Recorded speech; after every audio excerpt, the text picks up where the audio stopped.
क्या वो वक्त के अनुसार या वक्त के साथ साथ चलना सीख लो, मजबूरियों को मत कोसो, क्योंकि मजबूरियां सबके पास होती है और मजबूरियों को तोड़कर जो आगे बढ़ता है वही इतिहास को रचता है। हेलो दोस्तों, नमस्ते। कैसे आप लोग? ठीक ठाक है। पिछले क्लासेस में हम शायद क्वेश्चंस नंबर यानी आपके एमसीक्यू के 12 क्वेश्चंस के बारे में हम डिस्कस कर चुके थे। आज की क्लासेस में हम मेरे दोस्तों क्वेश्चंस नंबर 13 से लेके क्वेश्चंस जितना तक चल सके यानी कि 22 ओवर ही चलेंगे, आज हम जानेंगे। मेरे भाई, आप लोग एक बात को गौर कीजिए कि जो चैप्टर प्रॉपर्टीज ऑफ सॉइल है उस चैप्टर का बहुत ही ज्यादा वेटेज है। हर एक एग्जाम व्यू से देखा जाए, मैंने 12 क्वेश्चंस में से 5 या 6 यानी कि 4 या 5 एवरेज लिया जाए मेरे सर, तो 4 या 5 क्वेश्चंस आपके 12 क्वेश्चंस में से मिल गए थे। तो इसका वेटेज तो दिखने को मिलता है और सारे के सारे प्रीवियस ईयर ही थे। जितने क्वेश्चंस कराए जाएंगे सारे मेरे दोस्तों प्रीवियस ईयर ही होंगे, चाहे वह एमपी जेई के हो, चाहे वह यूपी जेई के हो, यानी सारे स्टेट जेई बिहार को छोड़कर हो, आरआरबी जेई हो, एसएससी जेई हो, टेक्निकल जितने तरह के एग्जाम होंगे मेरे दोस्तों उन सभी का प्रीवियस ईयर ही क्वेश्चंस यहाँ कराए जाएंगे, क्योंकि ये सवाल का सेशन है।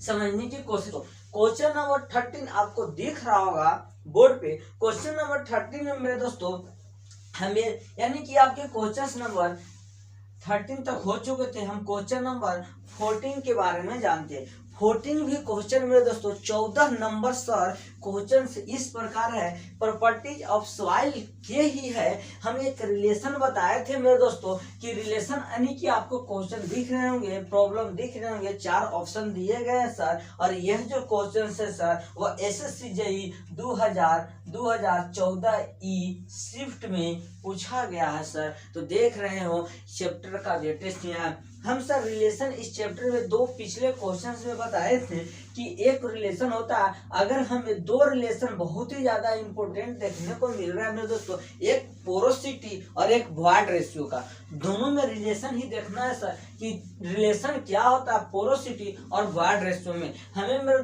दोस्तों हम समझने की कोशिश करते हैं। अगर हमसे पोरोसिटी मांगता है तो जो रिलेशन होता है ई अपन में 1 प्लस ई होता है, और जब भी आपसे वॉइड रेशियो यानी ई मांगता है सर तो होता है n अपॉन में 1 माइनस n होता है सर। यही 2 फार्मूला और रिलेशन के बारे में हम डिस्कस किए थे सर कि अगर हमसे पोरोसिटी मांगता है तो e अपॉन में 1 प्लस ई होता है, और अगर हमसे वॉइड रेशियो मांगता है तो 1 अपॉन में 1 माइनस में n होता है सर। हम फार्मूला यही पढ़े थे सर। अब हम समझने की कोशिश करते हैं सर कि, और याद करने का भी ट्रिक बताए थे अगर कंफ्यूजन हो तो इस तरह से सर ऑप्शन नंबर अगर हम बात करें sir, option A, option B, option C और ऑप्शन डी की जो आपको इस बोर्ड पे दिख रहे होंगे सर, तो ऑप्शन बी करेक्ट हो जाएंगे सर। यानी कहने का मतलब है मेरे दोस्तों कि रिलेशन आपको बहुत ही ज्यादा याद करने की जरूरत है। यानी हम एक पोरोसिटी और वॉइड रेशियो आपके पीछा छोड़ने वालों में से नहीं है। समझने की कोशिश करते हैं। अगला अगर हम क्वेश्चंस की बात करते हैं सर, क्वेश्चंस नंबर देखिए, टर्म्स पहले समझने की कोशिश करें। हमें ऑब्जेक्टिव कराने का मकसद ये नहीं है मेरे दोस्तों कि सिर्फ और सिर्फ ऑप्शन को टिक आउट करना, वो तो कहीं से भी आप लोग कर सकते हैं। उस ऑप्शन से रिलेटेड सारे के सारे कॉन्सेप्ट आपके क्लियर होने चाहिए सर। इसी तरह से सेशन को लाया गया है। समझने की कोशिश करते हैं। देखिए, प्रॉपर्टीज ऑफ सॉइल में अगर मेरे दोस्तों मेरा जो मानना है, अगर आप 8 से 9 फार्मूला को अच्छे से रिमेम्बर कर लेते हो तो आपका प्रॉपर्टीज ऑफ सॉइल का सारे के सारे फॉर्मूले से रिलेटेड कॉन्सेप्ट प्लस में न्यूमेरिकल ऑब्जेक्टिव टाइप्स के सारे सॉल्व हो जाएंगे। कुछ हम यहाँ फार्मूला जानने की कोशिश करते हैं, उसके बाद ऑब्जेक्टिव एमसीक्यू तो चलेगा ही, वो तो चलना ही है सर। ठीक है सर। सबसे पहले हम समझते हैं सर, सबसे पहला फॉर्मूला ये देखना है मेरे दोस्तों। अगर देखिए ये तो सबसे पहले ये पोरोसिटी मांगे तो ई अपन में 1 प्लस ई, ये आपको नेसेसरी फार्मूला है सर। और एक ई होता है एन अपन में 1 माइनस एन, ये भी एक नेसेसरी फार्मूला है। और एक फार्मूला मेरे दोस्तों रिलेशन होता है स्पेसिफिक ग्रेविटी, वॉइड रेशियो और वाटर कंटेंट। और बात करें सर तो वह जी में, यानी कि यह फार्मूला होता है सर एस ई बराबर में जी डब्ल्यू होता है सर। वो डब्ल्यू है आपके मेरे दोस्तों वाटर कंटेंट की बात अगर करें तो डब्ल्यू वाटर कंटेंट है, जी जो है मेरे दोस्तों स्पेसिफिक ग्रेविटी है। और अगर हम बात करें मेरे दोस्तों ई की बात बोले तो ई आपके वॉइड रेशियो है सर। अगर बात करें हम एस के सर, एस हमारा सेचुरेशन है सर। यानी मेरे दोस्तों समझने की हम कोशिश करते हैं एस ई बराबर में जी डब्ल्यू। अगर आपको इसमें से 3 ऑप्शन दिया गया सर और अगर आपसे चौथा ऑप्शन की डिमांड करता है तो आप आराम से निकाल सकते हो। यानी कि यह फार्मूला का बहुत ही ज़्यादा वेटेज है सर। अगर हम बात करें सर नेक्स्ट फार्मूला का, तो नेक्स्ट फार्मूला की अगर हम बात करें सर तो नेक्स्ट अगर हम देखने की कोशिश करें मेरे दोस्तों तो सबसे पहले देखिए ये सब फार्मूला जो है मेरे दोस्तों वही टर्म्स से बनते हैं। पहले हम टर्म्स के बारे में थोड़ा समझते हैं, उसके बाद फार्मूला भी समझ लेंगे। यानी ये सब फार्मूला याद करने से पहले ये सब फार्मूला अगर आपको याद नहीं होता है, मैं रटना नहीं कहता हूँ, आप मत रटिए, मैं कहता हूँ मत रटिए, सिर्फ समझिए, समझने से भी हो जाएगा। हाँ, जहाँ रटने की जरूरत होगा सर वहाँ तो रटना पड़ेगा, ऐसे रटने की जरूरत नहीं है। सबसे पहले प्रॉपर्टीज ऑफ सॉइल में डिफिनेशन को अच्छा से आप लोग याद कर लीजिए। डिफिनेशन याद करने के बाद आप फार्मूला खुद ही बना सकते हैं सर। अगर बात करें हम डिफिनेशन की, अगर हम बात करें सर तो डिफिनेशन होता है जैसे आप पढ़े होंगे वॉइड रेशियो क्या होता है। तो वॉइड रेशियो क्या होता है सर, तो वॉइड रेशियो को सबसे पहले ई से डिनोट किया जाता है। और वॉइड रेशियो बराबर होता है sir volume of void upon में वॉल्यूम ऑफ सॉलिड, यही होता है सर वॉइड रेशियो की। अगर हम बात करें सर तो वॉल्यूम ऑफ वॉइड अपॉन में वॉल्यूम अपॉन में सॉलिड, यही होता है, यही होता है। हम समझने की कोशिश करते हैं कैसे फार्मूला बनता है। सबसे पहले हम फार्मूला एक चीज जानते हैं, ई बराबर सर एन अपन में 1 माइनस एन और एन बराबर में ई अपन में 1 प्लस ई।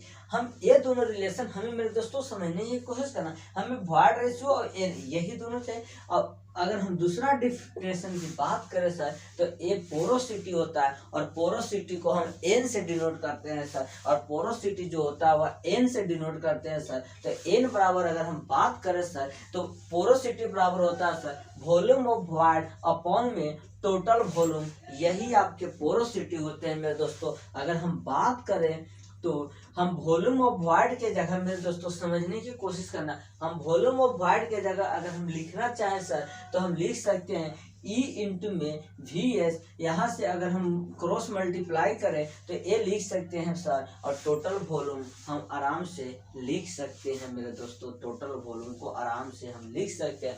अगर हम बात करें, अगर इसको हम उलट दे मतलब नीचे से ऊपर, ऊपर से नीचे करें सर तो 1 अपन में एन बराबर हो जाएगा वी अपन में ई गुने में वी एस हो जाएगा सर। आगे हम इधर समझने की कोशिश करते हैं। उसके बाद अगर हम बोले मेरे दोस्तों तो अगर हम भी देखिए टोटल वॉल्यूम बराबर होता है सर वॉल्यूम ऑफ वॉइड अपन में वॉल्यूम ऑफ सॉलिड होता है। अगर हम सर 1 अपन में एन टोटल वॉल्यूम को लिखे वॉल्यूम ऑफ वॉइड प्लस में वॉल्यूम ऑफ सॉलिड ई गुने में वॉल्यूम ऑफ सॉलिड, अगर हम अलग अलग डिवाइड करें सर वॉल्यूम ऑफ वॉइड अपन में ई गुने में volume of solid, volume of solid अपन में ई गुने में वॉल्यूम ऑफ सॉलिड। सर समझने की कोशिश करते हैं, समझने की कोशिश कीजिए। अगर हम मेरे दोस्तों वॉल्यूम ऑफ वॉइड को जस के तस रख दे 1 अपन में ई कर दे मेरे दोस्तों और वॉल्यूम ऑफ वॉइड अपन में वॉल्यूम ऑफ सॉलिड लिखे और प्लस में वॉल्यूम ऑफ सॉलिड कैंसिल 1 अपन में ई आ जाएगा सर। अगर हम बात करें सर 1 अपन में एन बराबर तो मेरे दोस्तों वॉल्यूम ऑफ वॉइड अपन में वॉल्यूम ऑफ सॉलिड क्या होता है सर, तो हम जानते हैं वॉल्यूम ऑफ वॉइड अपन में वॉल्यूम ऑफ सॉलिड ई होता है 1 अपन में ई गुना में ई प्लस 1 अपन में ई हो जाएगा, ई से ई कैंसिल हो जाएगा सर। समझने की कोशिश करते हैं, यहाँ पर ये समझने की कोशिश करिए आप लोग कि कैसे फार्मूला का रिलेशन, कैसे फार्मूला मैन्युफैक्चरिंग किया जाता है। 1/n बराबर होता है सर, समझने की कोशिश करते हैं। 1 प्लस में 1/e हो जाएगा। अगर हम एलसीएम की बात करें में दोस्तों, e प्लस 1/e हो गया, यानी आपके सामने 1/n बराबर e प्लस 1/e हो गया सर। अगर हम फिर से मेरे दोस्तों अगर हम उलट दें, मतलब नीचे से ऊपर ले जाए और ऊपर से नीचे ले आ सर, तो e भी हो जाएगा, यानी n बराबर e/1 प्लस ई आ गया सर। यानी फार्मूला कहीं और से नहीं आया सर, आपके डिफिनेशन से ही आया है। देख लीजिए किस तरह से आपके सामने ये फार्मूला का मैन्युफैक्चरिंग होता है सर। यानी इस फार्मूला को बनाने में अगर आप लोग बोलते हैं कि रट रहे हम सर, अगर मेरे भाई अगर आपके एग्जाम में 30 सेकेंड टाइम रहते हैं और अगर इस तरह से आप फार्मूला का डील्स करने लगे तो आपको मुश्किल से, अगर एक्सपीरियंस व्यक्ति है मेरे दोस्तों, तो उसको 1 मिनट लग ही जाएगा। यानी आपके पास आपको तिगुना टाइम लग रहा है। तो जिस टाइम में आप 3 प्रॉब्लम को सॉल्व करिएगा, एक टाइम में आप वही टाइम में एक प्रॉब्लम को सॉल्व कीजिएगा, तो आपके सामने आपके बगल वाले जो होगा वह नंबर्स ले जाएगा सर, और आप ऐसे ही रह जाइए सर। तो यानी समय के साथ चलना चाहिए। हम स्टार्टिंग में लाइन बोले थे कि वक्त के साथ बदलना सीखो या वक्त के साथ चलना सीखो, लेकिन सीखो जरूर सर। यही था यह फार्मूला, इसी तरह से रिलेशन देखने को मिलता है सर। अगर हम बात करें सर, तो अगला क्वेश्चन आपको दिख रहा होगा स्क्रीन पे कि ग्रेवल और सैंड की अगर हम बात करें सर, तो ग्रेवल और सैंड किससे रिलेटेड है। आपके सामने 4 ऑप्शन दिए गए हैं सर। आप लोग क्या कीजिए, सबसे पहले आप लोग खुद से इसको ट्राई करने की कोशिश कीजिए कि ग्रेवल और सैंड की अगर हम बात करें सर, एक सेकंड आता हूँ यार।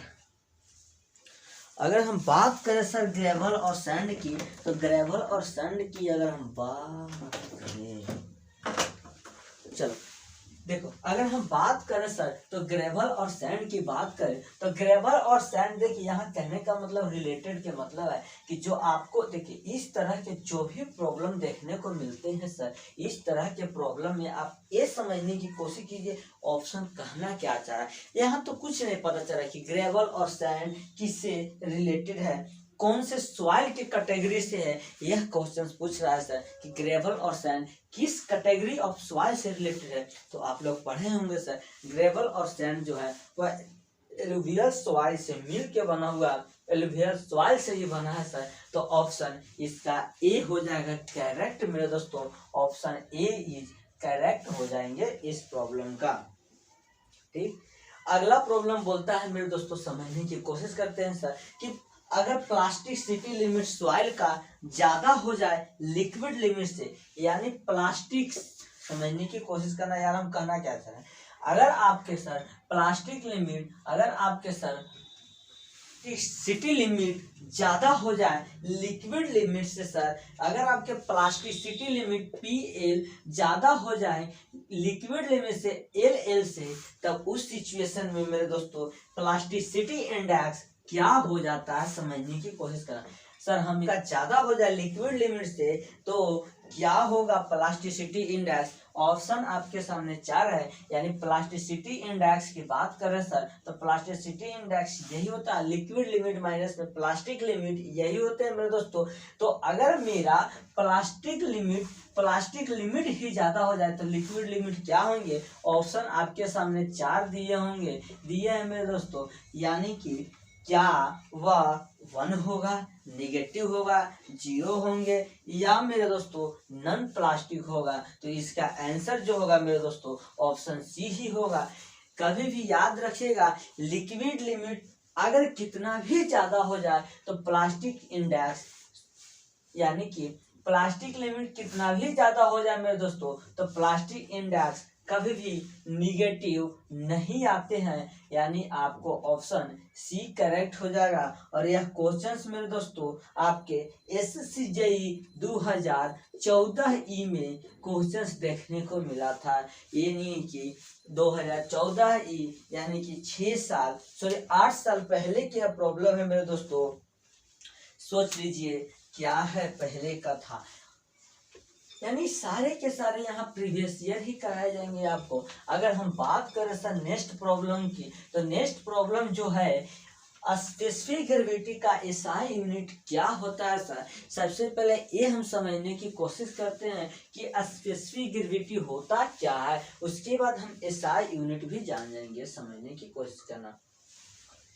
स्पेसिफिक ग्रेविटी को सबसे पहले मेरे भाई जी से डिनोट करते हैं, ये तो सभी को पता होंगे सर कि स्पेसिफिक ग्रेविटी को जी से डिनोट किया जाता है। क्वेश्चंस आपसे पूछता है स्पेसिफिक ग्रेविटी का एसआई यूनिट क्या होता है, तो स्पेसिफिक ग्रेविटी में दोस्तों सबसे पहले समझने की कोशिश करना है कि हम जी से डिनोट करते हैं। स्पेसिफिक ग्रेविटी होता क्या है, तो स्पेसिफिक ग्रेविटी में दोस्तों unit weight of any material, समझने की कोशिश करना, unit weight of any material upon में unit weight of standard liquid, standard liquid, यही आपका स्पेसिफिक ग्रेविटी होता है sir. Unit weight of any material, या अगर इसको बोला जाए मेरे दोस्तों तो डेंसिटी ऑफ एनी मटेरियल, यानी कि डेंसिटी ऑफ एनी मटेरियल बटा यानी कि ratio density of standard liquid, समझने की कोशिश करना, स्टैंडर्ड लिक्विड। और यह मेरे दोस्तों हम स्टैंडर्ड लिक्विड की बात बोले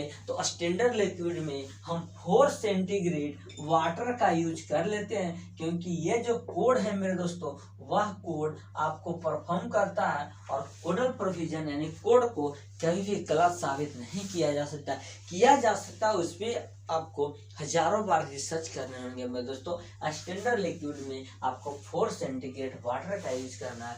अभी बताइए इस डिफिनेशन से आपको क्या पता चलता है सर कि इसका एसआई यूनिट क्या होंगे सर, ये आप सोचने की कोशिश कीजिए मेरे दोस्तों। इसका एसआई यूनिट बात करें, ऊपर में भी यूनिट वेट है, नीचे में भी यूनिट वेट है, सेम एसआई यूनिट आएंगे तो यूनिट एसआई कट जाएंगे, यानी उसी तरह से डेंसिटी ऊपर भी है, डेंसिटी नीचे भी है, लिक्विड का ही है, भले स्टैंडर्ड मटेरियल यूज कर लिया गया अलग बात है, लेकिन वो भी तो वाटर भी तो एक लिक्विड है, तो दोनों का यूनिट सेम आएंगे सर, यूनिट कैंसिल हो जाएंगे। इससे तो हमें यही पता चलता है कि स्पेसिफिक ग्रेविटी का यूनिट यानी कि स्पेसिफिक ग्रेविटी 9 यूनिट होते हैं, इसलिए ऑप्शन आपके सामने 4 थे sir, option A, option D आपके करेक्ट हो जाएंगे, यानी आपका एसआई यूनिट स्पेसिफिक ग्रेविटी का नहीं होता है मेरे दोस्तों। ठीक है सर, अगला हम क्वेश्चन समझने की कोशिश करते हैं, आप लोग क्वेश्चन को रीड कीजिएगा। क्वेश्चन 18 नंबर क्वेश्चंस आपको देखने को मिलेगा कि ब्लैक कॉटन सॉइल किस तरह के फाउंडेशन के लिए सुटेबल नहीं है, यानी ब्लैक कॉटन सॉइल किस तरह के फाउंडेशन के लिए सुटेबल नहीं है। आपके सामने ऑप्शन कुछ इस तरह से देखने को मिल रहा है सर। ऑप्शन ए बोलता है कि ब्लैक कॉटन सॉइल उस तरह के फाउंडेशन के लिए सुटेबल नहीं है जिस फाउंडेशन का बेयरिंग कैपेसिटी लो है, या अगला बोलता है कोहेसिव पार्टिकल है, स्वेलिंग एंड श्रिंकेज है, और अगला बोलता है सर कि ब्लैक कलर है। आप लोग डिसाइड कीजिए कि ब्लैक कॉटन सॉइल किस तरह के फाउंडेशन के लिए सूटेबल नहीं है सर। तो ब्लैक कॉटन सॉइल हमें पढ़े थे कि ब्लैक कॉटन सॉइल के पास एक ऐसा प्रॉपर्टीज होता है सर, समझने को, ब्लैक कॉटन सॉइल के पास एक ऐसा प्रॉपर्टीज होता है कि उसके अगर नजदीक में वाटर जाए सर तो वाटर जाने से वह सिकुड़ने लगता है, वह फूलने लगता है, और फूलने के कारण फाउंडेशन क्या होता है अपने पोजीशन पे टिक नहीं पाता, पोजीशन से हट जाता है, जिसके कारण आपके स्ट्रक्चर गिर जाते हैं। यानी सर वे ब्लैक कॉटन सॉइल जो है, ब्लैक कॉटन सॉइल के पास प्रॉपर्टीज है सर, वह फूलता है, सिकुड़ता है, इसीलिए आपका ऑप्शन सी हो जाएगा करेक्ट सर। क्वेश्चन नंबर 19 आपको दिख रहे होंगे सर। 19 क्वेश्चन बोलते हैं कि ऑप्टिमम मॉइस्चर कंटेंट जो होते हैं वह किससे ऑब्टेन्ड किए जाते हैं, समझने की कोशिश करना सर कि ऑप्टिमम मॉइस्चर कंटेंट किससे निकाले जाते हैं, किस मेथड से फाइंड आउट किए जाते हैं, यह क्वेश्चन पूछ रहा है सर। ऑप्शन आपको 4 को दिया हुआ है sir, option A, option B, option C, option D. Option B बोलता है कि ऑप्टिमम मॉइस्चर कंटेंट क्या ट्राई एक्सियल मेथड से निकाला जाता है, या स्टैंडर्ड प्रोडक्ट टेस्ट से, या कंसिडरेशन टेस्ट से, या हाइड्रोमीटर टेस्ट से, मेरे दोस्तों ऑप्टिकम ट्राई एक्सियल टेस्ट से सॉइल का बेरिंग कैपेसिटी निकाला जाता है। समझने की कोशिश करना कि ट्राई एक्सियल से बेरिंग कैपेसिटी निकाला जाता है। कंसिडरेशन से बात करें तो नहीं निकाला जाता है, यानी ऑप्शन बी हो जाएगा सही। मेरे दोस्तों स्टैंडर्ड बात करें, स्टैंडर्ड प्रोडक्ट टेस्ट जो होते हैं वह आपके मॉइस्चर कंटेंट, ऑप्टिकम मॉइस्चर को निकालने के काम करते हैं। क्वेश्चन 19 आपको खत्म हो गए। क्वेश्चन 20 बोलता है सर कि void ratio for saturation soil. समझने की कोशिश करना कि सेचुरेटेड सॉइल का जो वार्ड रेशियो है sir equal to water content. यह जो क्वेश्चन पूछता है सर, यानी कि क्वेश्चन जो पूछता है, देखिए समझने को ये जो 20 नंबर्स क्वेश्चन है फालतू के कमेंट्स करते रहेगा और कोई काम धाम, मतलब पढ़ने बैठे हो यार, क्या चल रहा मजाक तुम लोगों का, ऐप वाले परेशान कर देते हैं। क्वेश्चन नंबर 20 हम एक फॉर्मूला बताए थे sir, relation between specific gravity और वार्ड रेशियो और सेचुरेशन और वाटर कंटेंट, यानी कि चार के बीच एक रिलेशन बताए थे सर। यह रिलेशन था GW अपॉन में SE, जिसमें पूछता है कि वार्ड रेशियो सेचुरेशन के क्या होते हैं।